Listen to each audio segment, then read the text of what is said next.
მოგესალმებით, მე ვარ გიორგი ხომერიკი, ილია ოლეგოვის სახელობის ფიზიკა-მათემატიკური სკოლის მე-12 კლასის მოსწავლე. ჩემი დღევანდელი პრეზენტაცია შეეხება პარამეტრულ რეზონანსით გამოწვეულ ქაოსს მაგნიტურ ქანთარაში. სანამ პრეზენტაციას დავიწყებდე, გეტყვით, რომ ეს ამოცანა მოამზადეთ საქართველოს ტურნირის ნაკრებმა, საერთაშორისო ახალგაზრდა ფიზიკოსთა ტურნირისთვის, რომელზეც სამწუხაროდ სასულარი მოახერხეთ და ამის შემდეგ უკვე გადავწყვიტე, რომ ეს ამოცანა გადამიკეთებინა სტატიად, რომლის ეგზემპლარებიც დაგიდიკეთ. მოკლედ დავიწყოთ, ესე იგი, თავიდან მოკლე მიმოხილვა. რა შემდებარეობს ამოცანის პირობა, რომ სუბუქ ქანქარის ბოლოზე მიმაგრებული არის მაგნიტი. და ამ ქანქარის ქვემოთ მოთავსებული არის სოლენოიდი კოჭა, რომელშიც გადის ცვლადი დენი. და ჩვენ უნდა გამოვაკლოთ ამ ქანქარის მოძრაობა და სხვა რეჟიმები. ესე იგი, შემდეგ თავდაპირველად წარმოვიდგენთ პრეზენტაციის გეგმას. ჯერ ავხსნით მოვლენას, შემდეგ მექნება დავწერთ თეორიულ მოდელს პარამეტრულ რეზონანსზე, შემდეგ გამოვიყვანთ მოძრაობის განტოლებებს და ნახავთ, რომ ეს მოძრაობა არის ქაოსური და მათემატიკურად დავამტკიცებ რა ქაოსურია ნამდვილად და რა არის ამ ქაოსის გამოწვევის მიზეზი. შემდეგ რა თქმა უნდა ჩავატარებ ექსპერიმენტებს და იმისათვის რომ დავწუნდე რომ ჩემი თეორიული მოდელი სწორია, ჩემ თეორიულ მოდელს შევადარებ MATLAB-ში დაწერილი მოძრაობის განტოლებებს და ასევე შევადარებ ჩატარებულ ექსპერიმენტებს. და საბოლოოდ გავაკეთებ დასკვნას. მოდელის ახსნა. ჩვეულებრივად ქანქარის მოძრაობა ყველა ვიცით როგორ გამოიყურება და მარტივ განსხვავებაში სწავლება პერიოდი რა არის და ასე შემდეგ. ეხლა წარმოვიდგინოთ, რომ ქვემოთ ამ ქანქარის ქვემოთ მოთავსეთ კოჭა, რომელშიც გადის მუდმივი დენი. ხო, ეს კოჭა ხო როგორც მაგნიტი ისე იმოქმედებს იმ მაგნიტზე, რომელიც ქანქარის ბოლოში არის მოთავსებული. და თუ მიიზიდავს სურათი დაახლოებით ესეთი იქნება, ანუ რაღაც ზემოწერტილთან ჩამოვარდება. ეს ნელა მიიზიდავს, თუ განიზიდავს ესეთი იქნება სურათი დაახლოებით. მაგრამ რა მოხდება იმ შემთხვევაში, როდესაც ამ კოჭაში გადის ცვლადი დენი, ანუ რა ხდება, ცვლადი დენი გადის, ესე იგი, ეს სოლენოიდი ხან მიიზიდავს, ხან განიზიდავს. ამას შეეხება ჩემი ამოცანა. ესე იგი, თავიდან სანამ თეორიულ მოდელზე გადავიდოდი, პრობლემის ანალიზს გავაკეთებ. ესე იგი, მე გამიხილავ მხოლოდ იმ შემთხვევას, როდესაც სოლენოიდის დიპოლური მომენტის ორიენტაცია არის ვერტიკალური. ანუ ეს შემთხვევა აქამდე არ ყოფილა განხილული, ამ სისტემაში აქამდე ქაოსის შესაძლებლობა არ ყოფილა განხილული, განმტკიცებული და ახალი რაც არის, მე იმის აქტივა მინდოდა. და მეორე შემთხვევა არის, როდესაც ვთქვათ, კოჭა არის ჰორიზონტალურად მოთავსებული, დიპოლური მომენტი ჰორიზონტალურია. ეს შემთხვევა უკვე აქამდე იყო გამოკვლეული დუბუშინსკის მიერ და ის არანაკლებ საინტერესო შემთხვევებს იღებს, როგორც ამპლიტუდის დაკვანტვა არის, discrete amplitude-ებზე გადის რაღაცნაირ პარამეტრებისთვის ეს ქანქარა მარტო. მე ამ შემთხვევას არ განვიხილავ ამას ვამბობ როგორც მარტო შედეგს და გავაკეთებ იმას, გაგიხილავთ ჩემ შრომას და რაც სტატიაში მოგწერილი ასე იგი. დავიწყოთ თეორიული მოდელი. დაშვება რა არის? დაშვებას ერთ დაშვებას ვაკეთებ, რომ სოლენოიდიც და მაგნიტიც არის ვიხილავ როგორც წერტილოვან დიპოლებს და მათ დიპოლურ მომენტებს თუ ექსპერიმენტულად. ჯერ თეორიული მოდელი დავწერთ, რომ თქვათ, რომ რაღაცა დიპოლი, მისგან რაღაცა r მანძილზე გვინდა გავიგოთ რა არის მაგნიტური ველის ინდუქცია. რა თქმა უნდა, აი ეს იქნება შემდეგი განტოლება. ამ განტოლების გამოყვანას არ დავიწყოთ, იმიტომ რომ არ არის რთულად გამოსაყანი. რა თქმა უნდა, დაშორება არის როგორც x და y კოორდინატების ფუნქცია და ეხლა რომ წარმოვიდგინოთ ჩვენ შემთხვევაში გვაქვს ორი დიპოლი, სოლენოიდი, კოჭა. გვინდა დიპოლ-დიპოლური ურთიერთქმედების ენერგიის დაწერა.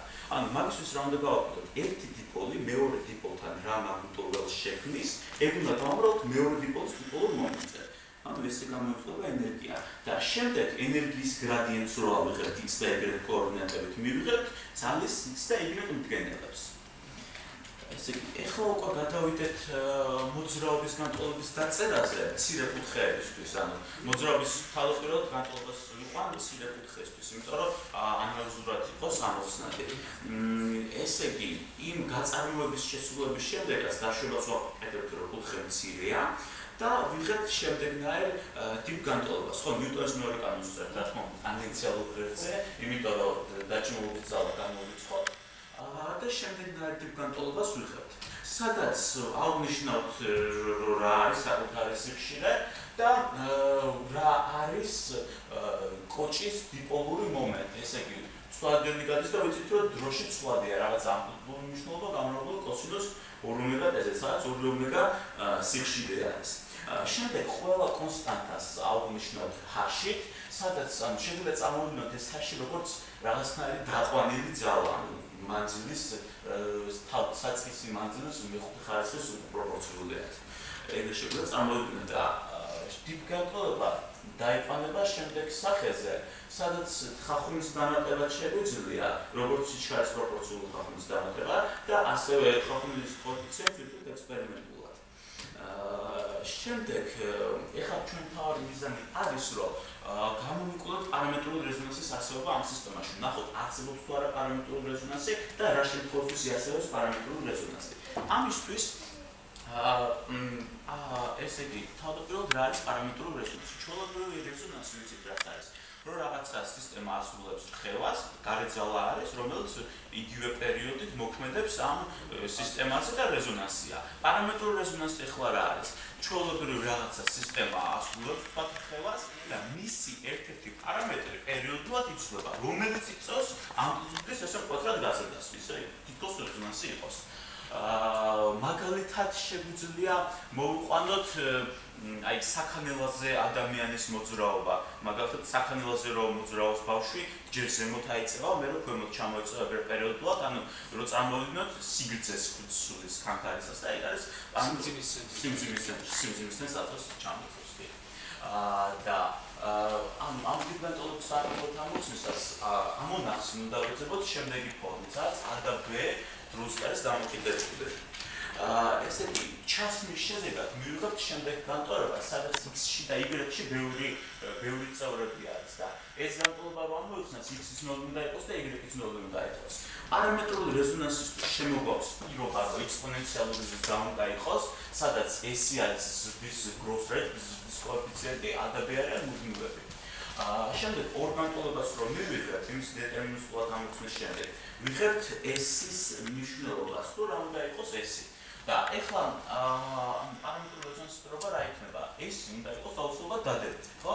ანუ ეს რაღაცა გამოსახულება 0-ზე მეტი უნდა იყოს და აქედან ვიღებთ, რომ პარამეტრული რეზონანსი რომ მოხდეს, S H-ი მეტი უნდა იყოს 0-ზე.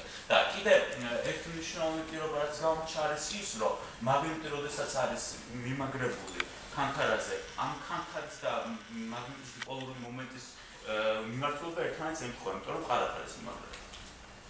ხო, შემდეგ ეს პატარა კუთხეებისთვის განვიხილოთ. ეხლა დავწეროთ მთლიანი მოძრაობის განტოლება. ზუსტად იგივე რაღაცებს ვაკეთებთ, წერთ დიპოლ-დიპოლური ურთიერთქმედების ენერგიას, დაშორება ასე ვიქცეთ და Y-ის ფუნქცია ვაწარმოებთ, მაგრამ ამას ამ შემთხვევაში აღარ ვიყენებთ დაშრობას, რომ კუთხე არის მცირე.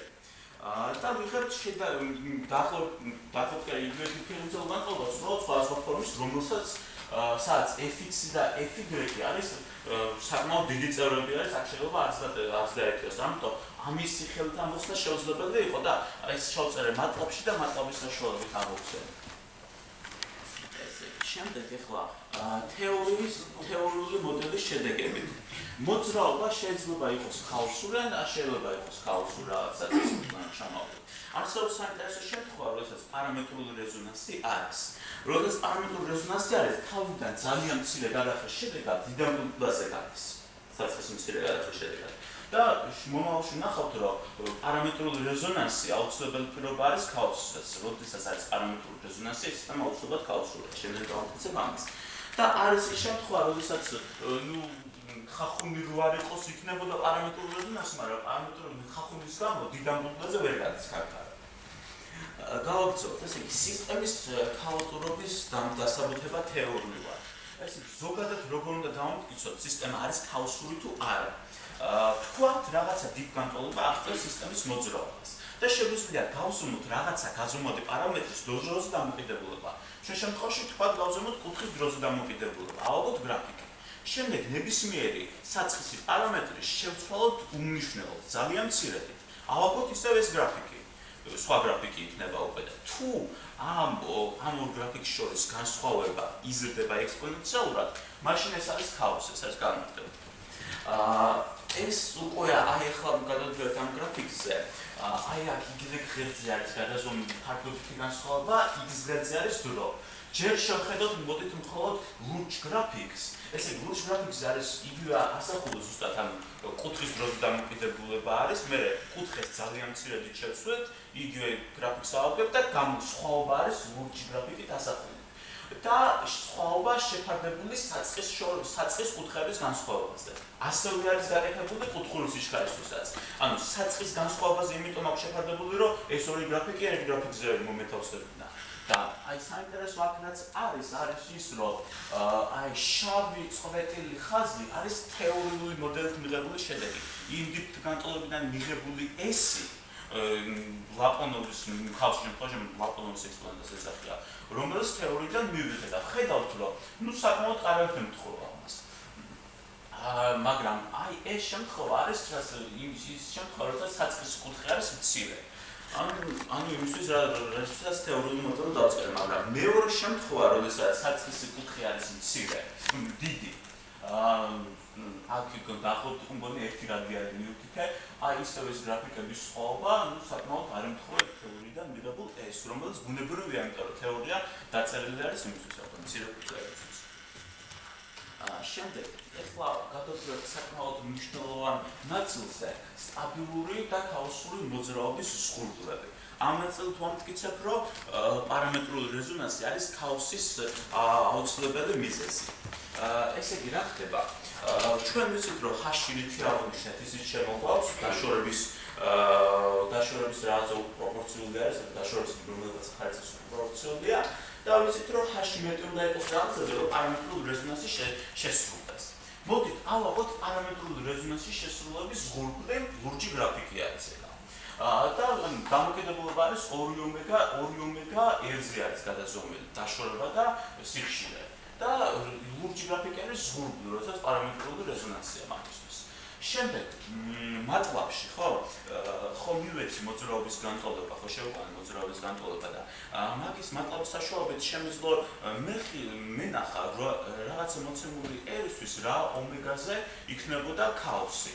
და ყველა და რამოდენიმე წერტილი დავსვი მატლაბიდან, ანუ მატლაბიდან გავიგე, როდის იყო ქაოსის ზღვარი და ახლა საკმაოდ ნორმალური სიზუსტე.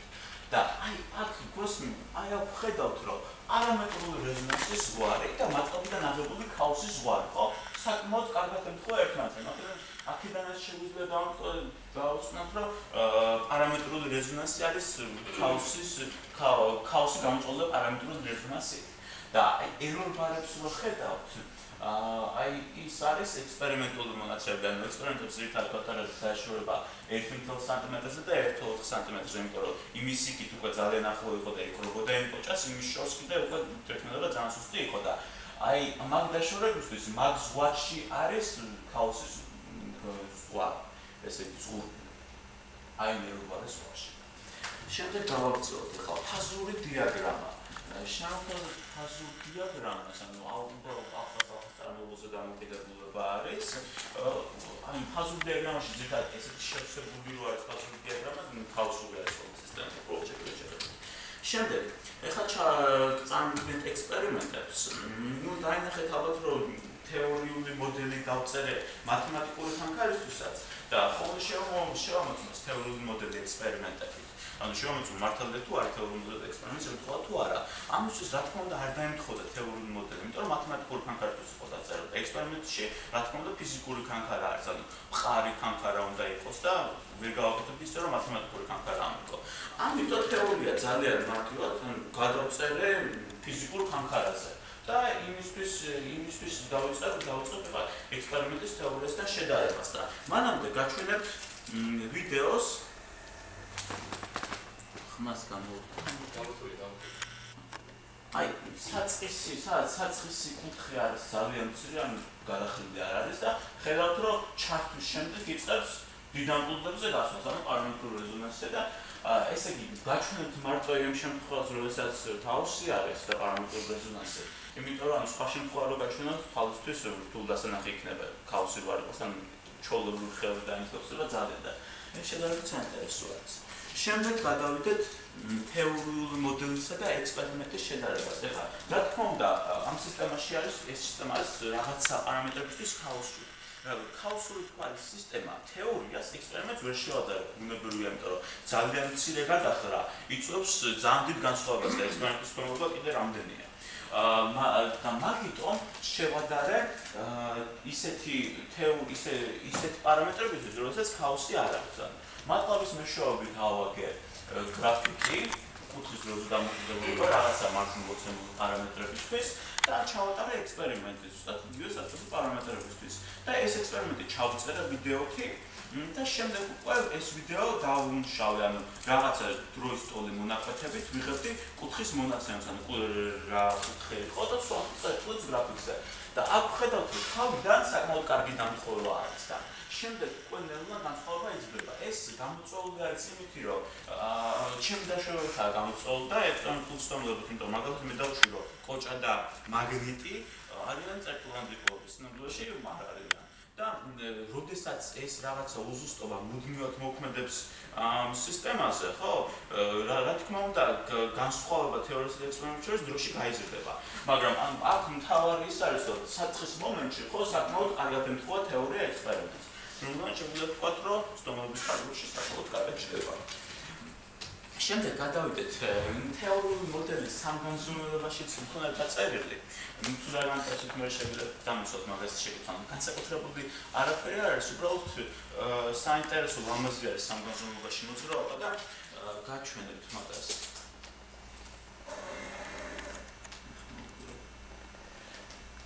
ზუსტად იგივე შემთხვევა საწყის გადახრა, ანუ ჩვეულებრივ თანხარ ამბობ ჩამოკიდებული ზემოთ ძალიან რაღაც სურიალ ზაფხზე და უბრალოდ ვიზუალური ეფექტი არის, როგორი ქაოსური მოძრაობა არის.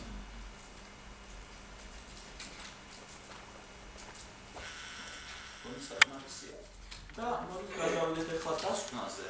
და რა შეგვიძლია გავაცხადოთ, რომ სისტემაში პარამეტრული რეზონანსის არსებობა დამტკიცებულია და გამოყენებულია კუნძულები თუ როდის იქნება პარამეტრული რეზონანსი, როდის არა. როდესაც პარამეტრული რეზონანსია სისტემა აუცილებლად ქაოსურია და ეს არის ერთ-ერთი მთავარი დასკვნა. შემდეგ პარამეტრული რეზონანსი გამოკვლეულია მცირე კუთხეებისთვის და დიდი კუთხეებისთვის მოძრაობა გამოკვლეულია მატლაბის საშუალებით. შემდეგ თეორიით მიღებული შედეგები ექსპერიმენტთან არის შედარებული და საკმაოდ კარგად არის დამუშავებული და ხახუნის ზეგავლენა გამოკვლეულია როგორც თეორიულად, ასევე ექსპერიმენტულად. ანუ ხახუნის კოეფიციენტები ექსპერიმენტულად დავითვალოთ და თეორიულ მოდელში შემდეგ ჩავსვი. ნუ ამაზე აღარ ვილაპარაკებ, თუ შეგითხებია, მე შეგიძლიათ ვკითხოთ, იმიტომ რომ დროში ჩავდივარ. და საბოლოო დასკვნა, რომ ამოცანის ის ნაწილი არის განხილული, რომელიც აქამდე არ იყო. და ლიტერატურას ესე იგი გეტყვით, რომ პარამეტრული რეზონანსის თეორია წავიკითხე და მოვიძიე ლანდაუს თეორიული მექანიკის ციგნიდან, ანუ იქ კაფეებით არის ახსნილი რა პარამეტრული რეზონანსი. და მეორე ლიტერატურა არის დუბოშინსკის სტატია ამპლიტუდის დაკვანტვაზე, ანუ მეორე შემთხვევა ამ მაგნიტური კამხარის. და დანარჩენი ლიტერატურა დაბეშტიულ სტატიაში არის უკვე სხვა მეცნიერების ნამუშევრები, რომლებიც აქამდე მუშაობენ დაახლოებით იგივე თემაზე.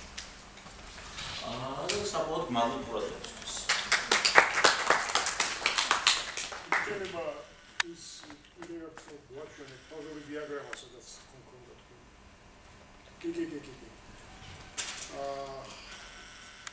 ძალიან კარგად ჩანს, რომ კუთხეებზე ეს ტრაექტორიები არ არის ადგილი ტრაექტორიების გადაკვეთას მეტნაკლებად. სისტემა ძალიან გავს ნორმალური იმას. ხო და მეორე მხრივ მცირე კუთხეებისთვის ყველაფერი გადახლაფულია. ესე იგი დასკვნა როგორია, რომ დიდი კუთხეებისთვის თქვენი მოძრაობა არ არის ხალხური. ესე იგი დიდი კუთხეებისთვის დასკვნა ისე, ან დიდი კუთხეებისთვის იმიტომ არ არის ესეთი გადახრილი, რომ მაგნიტური ძალა დამოკიდებული არის დაშორების რომელხა მეხუთე ხარისხზე. და რა თქმა უნდა ძალიან დიდ მანძილზე რო გავა, ჩვეულებრივი კანკარის მოძრაობა იქნება ბუნებრივია ესა. და პატარაზე ეს ექსპერიმენტულია? ეს არა, ეს მატლობში აგებულია. ეს რიცხვი. ესე იგი ეფექტი გროვება მცირე კუთხეებით, ზუსტად იმიტომ, რომ ყველაზე გძლავრი ეფექტი იქიდან მოდის. ეს შეგიძლია თუ ნებებას მომწონს. თქვენ გახსენეთ ამპლიტუდის დაკვანტვას. რა წარმოშობის ფიზიკურად? ამპლიტუდის დაკვანტვა. საიდან როგორ შეიძლება მის აქციას? ანუ მაგალითად გამოსხლების სპექტრებშიც ხდება ამპლიტუდის დაკვანტვა, მაგალითად ატომის გარშემო მექანიკურ დაკვანტვას გულისხმობ? არა, კვანტურ მექანიკურ დაკვანტვას, ესე იგი დაკვანტვას რას გულისხმობ? დაკვანტვაში იგულისხმება ისა, რომ თქვათ რაღაცა პარამეტრები მიუთითეთ ამ კანკარას, ხო? და გავიდა რაღაცა მუდმივ ერთ ამპლიტუდაზე ახსნას. ესე იგი, თქვათ მუდმივად გადის 36 გრადუსზე, მაგრამ ანუ შეიძლება ქონდეს ორი დაკვანტვის ერთი, თქვათ 30 გრადუსი და 60 გრადუსი. და ესეთი როგორი რაღაცა, ბატონო, სხვები არ არის, რაღაცა პარამეტრებიც და როგორი რაღაცა ხდება, რომ თქვათ რომ გავუშვა ეს კანკარა 15 გრადუსზე, ხო? ავა 30 გრადუსზე. მე რაღაცა პერიოდში 60 გრადუსზე, ანუ ამპლიტუდა მიაღწევს მარტო რაღაცა გარკვეულ მნიშვნელობებს. ანუ რაიმესაც არ უნდა გავუშვა მოცემული რაღაცა პარამეტრებს. ქაოსი არის მაშინ, როდესაც ესეთი არის. ესეთი არის კოჭა და დაკვანტვა არის, ან ესეთი როდესაც არის, ან ესეთი როდესაც არის. ესე იგი გეტყვით, მოძრაობის განტოლება ხო შემიძლია დავწეროთ ჩვეულებრივი კანკარის მოძრაობის განტოლება მატლაბში, ხო? და დავამატო ხახუნი. ესეთ რაღაცას ვაკეთებდი. უღებდი ვიდეოს კი არა, ჩვეულებრივ ექსპერიმენტში ვუშვებდი თქვა 90 გრადუსით, ხო? და ნახულობდი დაახლოებით რამდენ ხანში გაჩერდებოდა, ანუ დაახლოებით ძალიან პატარა ხევამდე რამდენ ხანში მიდოდა კანკარა და მერე მატლაბში იმ სულიდი, ანუ ჩვეულებრივი ხევის ხახუნის კოეფიციენტს სულიდი და დაახლოებით იგივე შედეგამდე, ანუ იგივე დროში რომ ვიღებდი რომ გაჩერდებოდა, აი იმ კოეფიციენტს ვსვამდი. და კიდე საინტერესო არის მგონი ისიც, რომ როგორ ვთვლი იმას, რა ქვია. საინტერესო არა, დიპოლურ მომენტებში, ჩვეულებრივად მაგნიტური ველის სენსორი მქონდა გულში ჩაწერილი და ფორმულა ვიცით რა R-კუბის უკუპროპორციული არის და ძალიან ბევრი წერტილს ვიღებდი და შემდეგ რეგრესიას ვატარებდი. ტიპიური ზომა თქვენი მაგნიტისა, რომელიც არის ჩამოკიდებული, ანუ ტიპიური ზომა აი ქვედა ქვევით ხო არა, ტიპიური ზომა თვით აკალაპოტურისა ეს მე რო თქვენ გამოიყენეთ ტიპურია რომ არის ორი წერტილოვანი. რამდენად წერტილოვანია? ხო. გამართლებული ფიქრობ რომ არის, მაგრამ აბსოლუტურად ძლიერი მკვლობა უნდა იყოს ყოველ შემთხვევაში. ერთი მანძილი მეორე მანძილზე ბევრად მეტი უნდა იყოს. ტიპიურად მანძილი მათ შორის უნდა იყოს ბევრად მეტი. არა, კი, გასაგებია, ანუ ტიპიურად მანძილი რომ ბევრად მეტი იყოს ამათ შორის, შემიძლია გავიხილო ესენი ზუსტად წერტილები არიან. მაგრამ მანძილი დაახლოებით, ანუ მანძილი მართლაც ანუ შესადარი არის ამათ ზომებთან, ანუ მაგნიტის ზომა შედარებით პატარა. მაგნიტის ზომა იმდენად პატარა, რომ მართლა შეგვიძლია იმას წერტილად განხილვა, დაახლოებით ამხელა იყო მაგნიტი გონის სადღაც ესეთი ზომის და ხოჭის ზომა არის ამდენი და დაშორება იყო დაახლოებით სადღაც ესეთი. დაახლოებით 10%-იან ცნობილობას მოგცემს. შეიძლება ერთი კითხვა ისინი კონდა ესეთი კოსმოსის ომეგა ტე. საწყის ფაზას რატო არ ითვალისწინებთ? იმიტომ შეცვლება შენ ამპლიტუდა და ამის ფაზები იცვლება. ამიტომ კარგი იქნება ისიც რომ გაითვალისწინოთ. ანუ საწყისი ფაზის გათვალისწინება ეს ფაზა ქონდა. ეგ იმას ექსპერიმენტის და თეორიის შედარებაში მომცემს რაღაცა იმას, რა ქვია, შეცდომას, ეგრე საწყისი ფაზის არ გათვალისწინება, მაგრამ მაგაზე პასუხი მექნება ის, რომ ბევრი ექსპერიმენტი არის ჩატარებული და ბევრი ექსპერიმენტი რადგან არის ჩატარებული, შეგვიძლია გადავაგოთ, ანუ ყველა ექსპერიმენტიდან დაახლოებით ერთი და იგივე შედეგს ვიღებთ.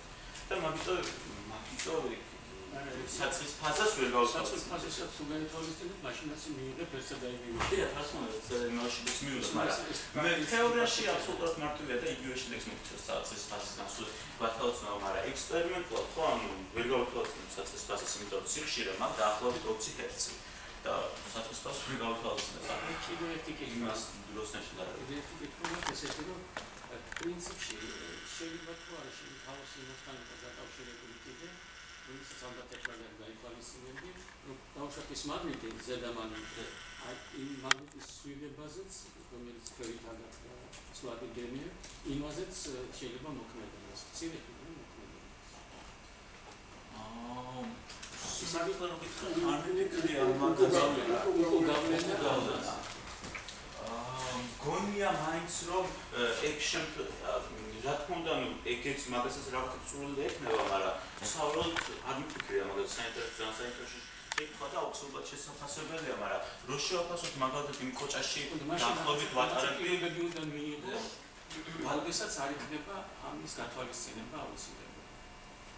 დიდი დენი უნდა გავაწაროთ კოჭაში. დიდი დენი უნდა გავაწაროთ და გონი მართლაც ეგრე არის, იმიტომ რომ ხო დაახლოებით 1 ამპერს ვატარებდი და ის მისი მოძრაობას მაგნიტური ძალას არ მგონია რომ აღწევს.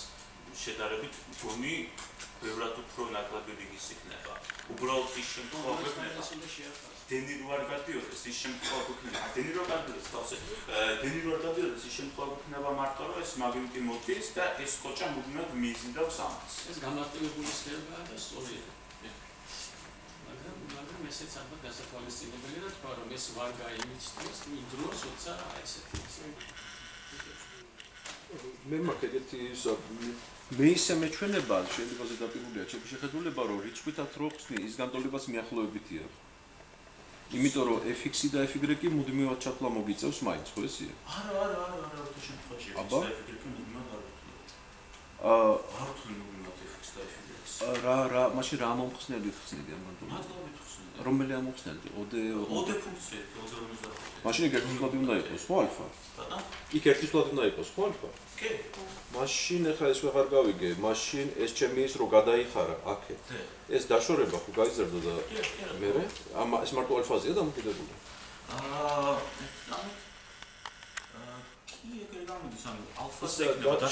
დაშორებას ამ დაშორებას ჩავწერ როგორც ალფას ფუნქციას, არანაირი პრობლემა არ არის.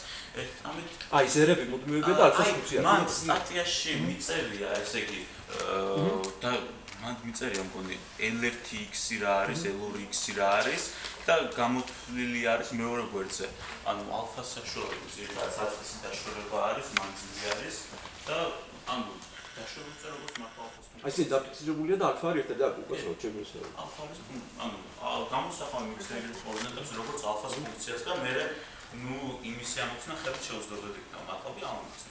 ჩვეულებრივ ანუ OD-55-ით ხსნიდი, ანუ გამარტება მარტივად მართავდი რომ თქვათ განტოლდოს წერდი, ესე იგი ალფას ნიშნავდი რომ ალფას რაღაცა x1 არის, x2 არის, x1 არის წარმოებული არის x2 და მე რო წერდი რომ x2-ის წარმოებული უდრის რაღაცას, ხო? არა, ჩემგან ნამდვილად შეიძლება.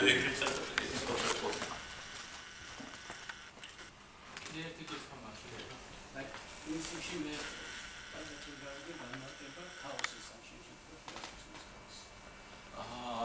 ქაოსის განმარტება, ესე იგი მცირე შეცვლით განსხვავება უნდა იძლებოდეს ექსპონენციალურად. რაღაცა პარამეტრის უმნიშვნელო შეცვლით რაღაცა სასულ დროში სხვა ის უნდა მივიღოთ შედეგები. დიდ დროში სხვა შედეგებს მივიღოთ. ნუ ეგ იქნება მარტივი განმარტება.